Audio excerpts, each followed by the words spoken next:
Hello and a very warm welcome. Thanks for tuning in to News 9 Live. Gehlot versus Sachin Pilot. Is this particular battle the second version? Is it 2.0, 3.0? Is it the final nail in the coffin? Well, we don't know just yet, but take a look at this. The Rajasthan Chief Minister, Ashok Gehlot, he's going to be holding a press conference over Sachin Pilot's fast against his own government. This is the first time since Pilot's public attack on Ashok Gehlot that the Chief Minister is addressing the press over the issue and allegations raised by Sachin Pilot. Joining me in the studio is my colleague and political editor Brijesh Pandey. Brijesh, what are you expecting ever since Sachin Pilot gave that reaction post his fast yesterday, and the Congress party coming down heavily on Sachin Pilot's moves? The community and legal experts and political experts certainly divided at this point in time. Some saying that he's doing his due diligence. He had made a promise to his own electorate and he's fulfilling those electoral promises. On the other hand, you've got somebody like Ashok Gehlot, whose power clearly outweighs somebody like Sachin Pilot. And on the macro level, the Congress's situation, 2024, Karnataka polls, all of this is happening. How are you looking at this? Too much to consume at one go, isn't it? Well, I think, the thing is, one thing is very clear, that this is Sachin Pilot's yet again a power play to A, embarrass Ashok Gehlot, B, a reminder to the party top brass that he has been conveniently overlooked for what he was promised, and that promise is not coming anywhere near fruition as the party chiefs had promised him. B, the reason why he is hitting out at Vasundhara Raje is Vasundhara Raje is considered to be very close to Ashok Gehlot. Both share a very good equation despite being from opposing political spectrum. And C is, this was a message to Ashok Gehlot that if push comes to shove, which the situation looks like it has, he will not be afraid to take the step irrespective of what the party high command say. Now, the interesting thing, Kabir, is that day before yesterday, when Sachin Pilot announced that that he will be sitting on a dharna and will be holding a fast, the party high command, perhaps for the first time, acted in what is being seen as in favor of Ashok Gehlot. When Randhawa, who is the party in charge of the state of Rajasthan, sent a very cryptic but very terse letter to a press communique to Sachin Pilot, saying that this will be viewed as an anti-party activity if he goes and sit on the fast. Sachin Pilot nonetheless sat on the fast, and today he is in Delhi.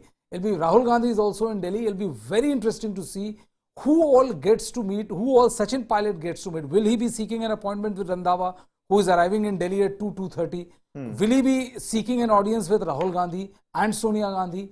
Or he's just going to sit here in Delhi in gauge mood? For official record, he said that he has come to Delhi because there was a function in his child's school, and that is the reason why he has come from Jaipur to Delhi. But in politics, you know how it pans out. So it'll be very, very interesting to see how the next power play is ensured. Is Congress going to back Ashok Gehlot to the hilt and not listen to whatever Sachin Pilot has to say? Or will it again, after placating Ashok Gehlot, will it again go and try to placate Sachin Pilot and say that, let's fight this election together and we'll take a call once if we win the election? Well, could be a possibility. The last time the Congress presidency became a controversial turning point, Sachin Pilot did come to the national capital a couple of times, but did not speak to the media at all. He wouldn't say who he met. Did he get a chance to meet the top brass as well? But at the same time, you're talking about how for the first time the Congress party came out in support of Ashok Gehlot. On the other hand, Sachin Pilot has also come out and said that, this agitation against corruption is definitely going to continue. He's not stepping back. So after Congress's warning, he's definitely, crossed that particular line. But at the Congress's point of view, do you think the party can let go of somebody like Sachin Pilot if this perhaps is the final nail in the coffin? Well, I think history is one indicator of the fact that, that it is usually 5 years BJP, 5 years Congress.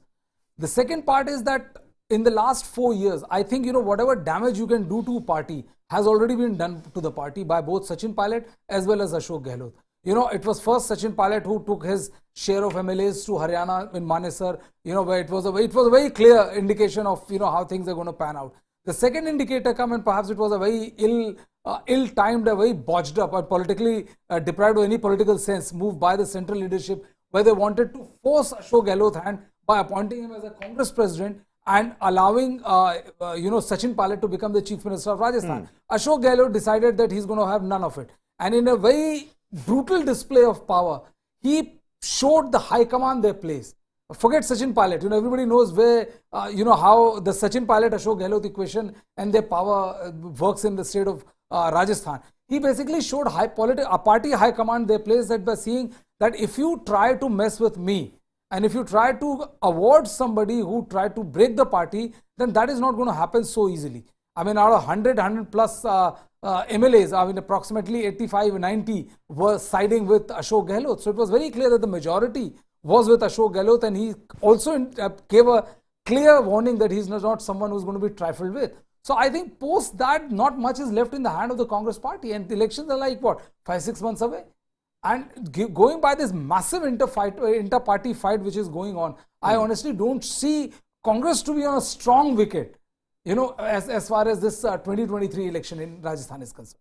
So if the Congress is not on a strong wicket, don't you think it should be like a all holds barred sort of a way of trying to prevent a debacle in Rajasthan for the Congress party if it is not a strong wicket and it's a crucial election this year?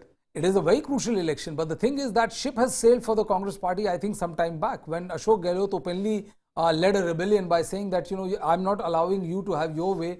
I've been a party loyalist. I have never ditched the Congress party, and you are trying to accommodate someone who tried to break the party.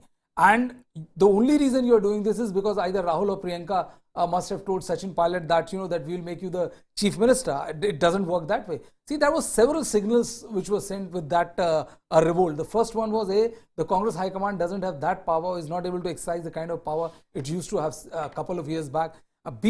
Ashok Gehlot said that come what may, Ashok Gehlot is still the tallest leader as far as the Congress party is concerned. Historically, we have always seen a alternate government formation in the state of Rajasthan. And see, what Ashok Gehlot would want to do is that he would also want to inflict as much damage to Sachin Pilot's political career as Sachin Pilot wanted to do to Ashok Gehlot when he led those MLAs to the state of Haryana. And there was an absolute chaos which was caused. And the one of the key reason why the government didn't fall was because of the fact that many in the BJP alerted him to the possible torpedoing of his chief ministership, and that is the reason why he was able to save it. So 2018 seems to be like a prestige issue. It's a touchy topic for both these leaders on our backgrounds here. But if you're suggesting that the ship has sailed and Captain Ashok Gehlot is the only sailor on that ship, where do you think he's going to steer this ship towards in these particular elections? See, honestly, barring any miracle or barring any last-minute upsurge and all, which nobody knows for sure as we speak, I don't think the Congress is on a strong wicket at all, because there is a massive infighting which is going on. There is open name calling, and yesterday we were doing a show, and the Congress spokesperson, the way he spoke about Sachin Pilot, it was like it was dripping with insult and casting all kind of aspersions that Sachin Pilot called him power hungry and whatnot. So it's a very clear thing that the Congress is an open divided house. 2018, Sachin was PCC president. And he led party, many believe he played a very crucial role in the Congress coming back to power. Ashok Gehlot was a senior leader. The numbers were such that Ashok Gehlot came up trump over Sachin Pilot. And I think, Sachin should also realize that, he's at least age on his side. And 5 years down the line, he's the only tall leader in the Congress party in Rajasthan. Because 5 years down the line, Ashok Gehlot would be much older than the current situation would be, and he has a sure shot at the post of chief ministership. But I think he also, erred a lot by underestimating Ashok Gehlot and the way Ashok Gehlot could save his chair as well as power. It was actively held by Vasundhara Raje. So it's very clear that this is the reason why the poster had that let's order investigation into corruption done by Vasundhara Raje government. Because it was also aimed at the fact that it was to embarrass Ashok Gehlot. Because we have seen how it works in the Rajasthan Assembly. Where Ashok Gehlot would say, no, it's not our culture. She's like my sister and things like that. So Sachin Pilot wants to stir hornet's nest by directly attacking Vasundhara Raje, thereby making it very difficult for Ashok Gehlot to keep quiet for a long time. And, Jitin Prasada, Jyotiraditya Scindia, the list of turncoats from Congress to the BJP and now sitting at really plump positions.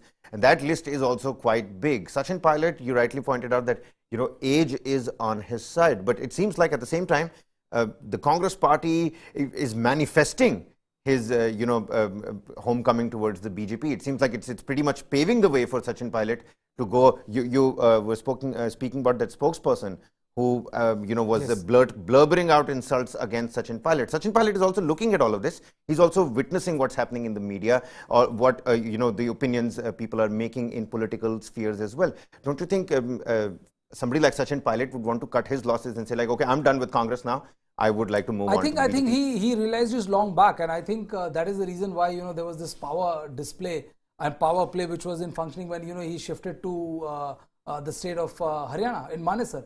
He camped along with all of his pilot loyalists. See, the situation didn't pan out the way it panned out in the state of Madhya Pradesh, where there was no help from Congress party, there was no help from the BJP side to the beleaguered Chief Minister Kamal Nath, and Jyotiraditya Scindia walking away with a required number of MLAs and then joining BJP, help BJP form government. This kind of help didn't happen in Rajasthan, and this is the reason why Sachin Pilot had to go on a back foot. See, it's a very sorry commentary on the leadership of Rahul Gandhi also, that that these are the people he handpicked and chose over others, because of their pedigree, because of the dynasty which they are coming from, because of their forefathers. And the first hint of trouble, majority of those people have left him. And I think this speaks volumes, or is a complete contrast with what the Congress party usually talk about, how we honor our cadre, how we honor our the karyakartas, how we make leaders out of nobody and all. It doesn't happen. So the people who were the closest aid and advisors, or were the closest to Rahul Gandhi, they all left Congress party, or they embarrassed Congress party to no end. So I think it's also a very sorry state of reflection, sorry reflection on the leadership ability of Rahul Gandhi, and also his lack of understanding of political party or how politics moves by giving these people edge over others. Well, we'll have to wait and watch as to what Ashok Gehlot has to say. Even as Sachin Pilot is in Delhi, I'm sure the media are going to catch up to him, and he is going to have to... They're already barricaded, a truckload of media. Yeah, he's going to be forced to give some sort of statement out of his car window, little peeply opened car window, but he will be forced to say something. We'll have to wait and watch as per those statements. But finally, before we wrap this conversation up, what can Rahul Gandhi do to pacify both these leaders, to pacify the situation, or is the situation completely slipped out of the cracks of their hands? Well, I don't think that much can be done. Other than the fact that, if Ashok Gehlot comes and promises that, yes, I will make sure that, let Sachin Pilot be the Chief Minister of Rajasthan, barring that scenario, or Sachin Pilot saying that, okay, let him have another go at 5 years and this, which will be an act of absolute, self-sacrifice, which I don't see happening given the kind of strained relationship both people have. So I don't see any rapprochement possible, and honestly speaking, I don't see a very strong Congress entering into the fight along with the BJP, which is bustling to go. And, in the 2018 election, many thought the BJP would be completely wiped out. But they came up trumps, they got almost 80 seats. So I don't think Congress coming back to power in 2023, especially with this open display of factionalism by the two top leaders of the Congress party. Well, so what does the Chief Minister Ashok Gehlot have to say, even as he was quite, smiling when the Prime Minister flagged off the first Vande Bharat Express in the state? And will Sachin Pilot make that emergency landing, bow his head down? Well, we'll have to find out. Meanwhile, factionalism right out in the open in a year when Rajasthan goes to polls. We'll have to see what happens. Thank you so much for watching this episode. We're going to continue to probe developments. Thanks for watching, and keep it with News9 Live.